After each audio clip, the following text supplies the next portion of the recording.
आज नाश्ते पर नेताजी में हमारे साथ खास मेहमान मौजूद हैं जो बस्तर लोकसभा के भाजपा प्रत्याशी महेश कश्यप जी हैं और चुनावी प्रचार में पूरी तरह से जुड़ गए हैं। और आप देख सकते हैं जो नाश्ता कर रहे हैं वो यहाँ की फेमस डिश है बोबो भजिया। इसके बारे में पहले बताइए क्या है बोबो भजिया और क्या यहाँ का फेमस डिश है। देखिए बस्तर में गुलगुला भजिया या भजिया का फेमस है और दार बबो हमारे सभी गांव में आपको देखने को मिलेगा। गुलगुला भजिया, दार बबो और नाश्ता के रूप में यहाँ के लोग ज़्यादातर उसी का उपयोग करते हैं। आज मैं भी अभी नाश्ते के रूप में ले रहा हूँ क्योंकि अभी मेरे को दौरे में जाना है बीजापुर। जी, किस तरह का जन समर्थन मिल रहा है कश्यप जी। देखिए भारतीय जनता पार्टी में मुझ जैसा सामान्य कार्यकर्ता को भारतीय जनता पार्टी ने लोकसभा का प्रत्याशी बनाया, जिससे लोगों में, आम जनमानस में भारी उत्साह है और हम जहां भी जा रहे हैं भारी उत्साह के साथ स्वागत सत्कार कर रहे हैं। और भारतीय जनता पार्टी के जो देवतुल्य कार्यकर्ता है, बूथ स्तर से लेकर पन्ना प्रमुख तक हमारा रचना है, उसके हिसाब से भारी उत्साह के साथ काम कर रहे हैं और भारी जन समर्थन मिल रहा है और हम भारी बहुमतों से बस्तर लोकसभा का सीट जीतेंगे। कश्यप जी, आपकी जो मुकाबला है सीधा मुकाबला है, कवासी लखमा से 6 बार के विधायक है। क्या कड़ा मुकाबला मानते हैं इस चुनाव को आप। देखिए कांग्रेस पार्टी से तो अभी ऐसा कोई मुकाबला नहीं है, क्योंकि आप वही कांग्रेस पार्टी 138 साल पुरानी कांग्रेस पार्टी, 60 साल शासन करने वाली कांग्रेस पार्टी, पूरा देश के लोग नकार चुके हैं और कांग्रेस मुक्त होने जा रही है और बस्तर से भी कांग्रेस मुक्त होगा। आपको पता होगा वर्तमान प्रदेश अध्यक्ष, पीसीसी अध्यक्ष और वर्तमान सांसद चुनाव मैदान से भाग चुके हैं। अंतिम समय में कवासी लखमा को टिकट दिए क्योंकि 2000 करोड़ से ऊपर का शराब घोटाला का आरोपी है, उसका पैसा रखा होगा, इसलिए उनको टिकट दिया गया। उससे हमारा कोई मुकाबला नहीं है। किन मुद्दों को लेकर आप जा रहे हैं, क्योंकि 5 साल यहाँ पर कांग्रेस का कब्जा रहा, यहाँ से सांसद दीपक बैज रहे हैं, इस बार किन मुद्दों को लेकर आप लोगों के बीच जा रहे हैं और क्या कह रहे हैं चुनाव के लिए। देखिए हमारा भारतीय जनता पार्टी का मुद्दा रहा है अंतिम व्यक्ति तक हमारा विकास का योजना को पहुंचाना है। अंत्योदय का कल्पना करने वाले हमारे दीनदयाल उपाध्याय जी थे, उनका सपने को साकार करना हमारा पहला प्राथमिकता है। और आपने देखा होगा छत्तीसगढ़ निर्माण के बाद हम लोग लगभग आज रोड, सड़क, बिजली, पानी, जो मूलभूत सुविधाओं उपलब्ध देखेंगे तो भारतीय जनता पार्टी का देन है। एक समय ऐसा था बस्तर क्षेत्र में कोई अधिकारी कर्मचारी आना नहीं चाहता था कारा पानी का सजा मान के। एक समय ऐसा था हमको कनकी चावल नहीं मिलता था, लेकिन कांग्रेस लोग नारा देते थे कांग्रेस लाओ गरीबी हटाओ, लेकिन कभी गरीबी नहीं हटाया। तो हमारा भारतीय जनता पार्टी का मूल मंत्र है कि अंतिम व्यक्ति तक पहुंचना और उसके बाद भी अभी बहुत सारे जो मूलभूत सुविधाओं से वंचित है उसको पूरा करना हमारा पहला प्राथमिकता रहेगा। स्वच्छ पानी मिले, स्वास्थ्य क्षेत्र में उनको अच्छे स्वास्थ्य मिले, यहाँ के लोगों को रेल लाइन का सुविधा मिले, 4 लाइन का सुविधा मिले और इस प्रकार से जो हमारे लोगों को जो मूलभूत सुविधाओं का अधिकार मिलना चाहिए उसका पहला प्राथमिकता रहेगा। और हमारे मोदी जी का तो गारंटी पे गारंटी को आप देखे होंगे, हर चीज का गारंटी के साथ काम करते हैं और गारंटी के साथ हम भी आगे पूरा करेंगे। कश्यप जी, धर्मांतरण सबसे बड़ा मुद्दा है बस्तर में, लगातार इसको लेकर आप आवाज भी उठाते हैं, विरोध भी करते रहे हैं। क्या लगता है जो धर्मांतरण किए हैं तो उन्हें कैसे आप साध पाएंगे वोटर के हिसाब से। देखिए ये जो मुद्दा है धर्मांतरण मुद्दा, किसी महेश कश्यप या भारतीय जनता पार्टी का मुद्दा नहीं है, ना उनसे हमारा कोई दुश्मनी नहीं है, लेकिन हमारी संस्कृति, हमारी परंपरा, हमारे रीति रिवाज को संरक्षण करना, रक्षा करना हमारा भी दायित्व है और बस्तर के हर आम आदमी का दायित्व है, क्योंकि वही बस्तर है हजारों साल के गुलामी के बाद भी अपना संस्कृति, परंपरा, रीति रिवाज को हमारे पूर्वजों के लोग सुरक्षित एवं संरक्षित रखा।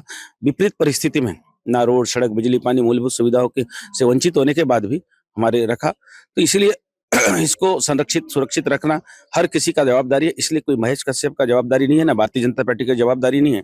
और आज बस्तर के हर गांव में देखेंगे अपने संस्कृति परंपरा को रक्षा करने के लिए हाँ ये आम जनमानस अपने आप खड़ा हो चुके हैं। और 5वीं अनुच्छेद क्षेत्र है, पेशा कानून है, इसलिए ग्राम सभाओं के माध्यम से भी इसको रोकने का प्रयास किया जा रहा है। और वर्तमान हमारा आदरणीय विष्णुदेव साहब इसको कानूनी अमली जामा पहनाने के लिए भी तैयार हैं, क्योंकि इसको संवैधानिक रूप से रोका जाएगा। हमारा किसी व्यक्ति से या किसी धर्म से हमारा दुश्मनी नहीं। ये जिस तरह से लगातार कवासी लखमा हमला बोल रहे हैं, उनका ये कहना है कि उनकी टक्कर सीधे मोदी से है, प्रधानमंत्री से है, वो महेश कश्यप को नहीं जानते, यहाँ की जनता नहीं जानते। क्या जवाब देना चाहेंगे कवासी लखमा को। देखिए महेश कश्यप को कौन जानता है नहीं जानता है वो जनता बताएगी, लेकिन वही कवासी लखमा है जो अपने आप को अजय बता रहे हैं 6 बार का विधायक बता के, कि वही कवासी लखमा है। जब जीरम कांड होता है और उस कांड में कांग्रेस पार्टी के बड़े-बड़े लोगों का शहादत होता है, उसमें हमारे बस्तर टाइगर के नाम से जाने जाने वाले महेंद्र कर्मा का भी शहादत हुआ। उनके दिव्य आत्मा को हम नमन करते हैं, उनके शहादत को हम प्रणाम करते हैं। लेकिन उसी घटना में मौजूद रहता है और मोटरसाइकिल लेके भागता है और लगातार चुनाव जीतता है, तो इसका संबंध क्या है? और जिसके चलते बस्तर बदनाम है, जिसके चलते बस्तर के लोगों को जो मूलभूत सुविधा से अधिकार से वंचित होना पड़ रहा है, ऐसे लोगों को अगर लोकसभा में भेजेंगे तो क्या होगा, ये बस्तर के लोग तय कर चुके हैं। और कांग्रेस पार्टी का कवासी लकमा को आपको देखेंगे कि 4 तारीख के बाद पता चलेगा कि उनका कितना जनाधार है, कितना वो अपने आप को अजय बताएंगे, वो बस्तर की जनता बताएंगे। झीरम घाटी वाले मामले में संदेह मानते हैं आप, संदेहास्पद स्थिति में हैं? नहीं, मैं नहीं मानता हूँ, ये पूरा देश मानता है, पूरा बस्तर के लोग मानते हैं। तो स्पष्ट है भाई, इतने लोगों को वहां शहादत हो सकता है तो वो क्यों भाग सकता है, जबकि चारों तरफ से बाकी लोग क्यों नहीं भाग पाए? तो सीधी सी बात है। और वो लगातार उस क्षेत्र से चुनाव जीतना, इसका मतलब क्या है? तो सीधी सी बात है, उनका कहीं ना कहीं संरक्षण है, जिसके चलते अभी ये लोग दावा करते थे कि हमारे शासनकाल में कि हम लोग ये नक्सलवाद खत्म कर चुके हैं, तो कहाँ से पैदा हो गए, फिर खत्म हो गए? तो इसका मतलब वो लोग पाल के संरक्षण दे के पाल के रखे हैं। इसीलिए हमारा सरकार आता है तो हमारे लोगों को टारगेट किलिंग के तहत हत्या किया जाता है। सीधी सी बात है। आखिरी सवाल है, प्रधानमंत्री आ रहे हैं 8 अप्रैल को, कितना फर्क पड़ेगा? क्योंकि विधानसभा चुनाव में भी काफी फर्क पड़ा उनके आने से। अभी क्या लगता है जब 8 अप्रैल को पहुंच रहे हैं? देखिए, हमारे देश के यशस्वी प्रधानमंत्री नरेंद्र मोदी वो प्रधानमंत्री है जो गारंटी पे गारंटी देने वाले।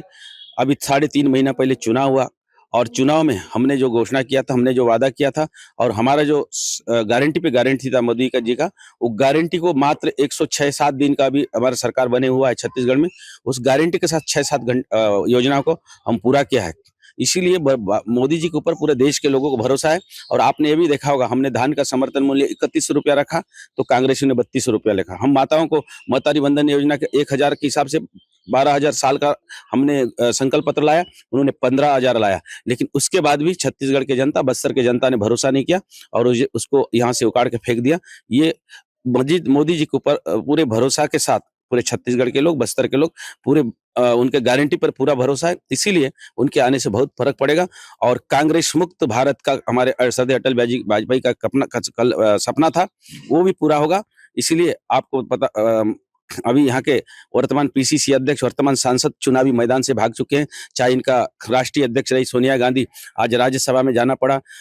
राहुल गांधी को अपना उनका जो पुश्तैनी सीट को छोड़ के वायनाड भागना पड़ा। तो इसीलिए कांग्रेस मुक्त का हमारा जो कल्पना है वो पूरा होने जा रहा है। बस्तर से भी कांग्रेस मुक्त होगा। भाजपा से उनकी जो महेश कश्यप है, उनकी भारी मतों से जीत होगी, ऐसा उन्होंने दावा किया है। हालांकि 19 अप्रैल को मतदान होना है। अब देखना होगा कि आखिर इस चुनाव में, खास करके बस्तर लोकसभा सीट में, जो कि छत्तीसगढ़ की सबसे हाई प्रोफाइल सीटों में से एक है, इस सीट में कौन प्रत्याशी बाजी मारते हैं। Ashok Naidu, ABP live, Bastar.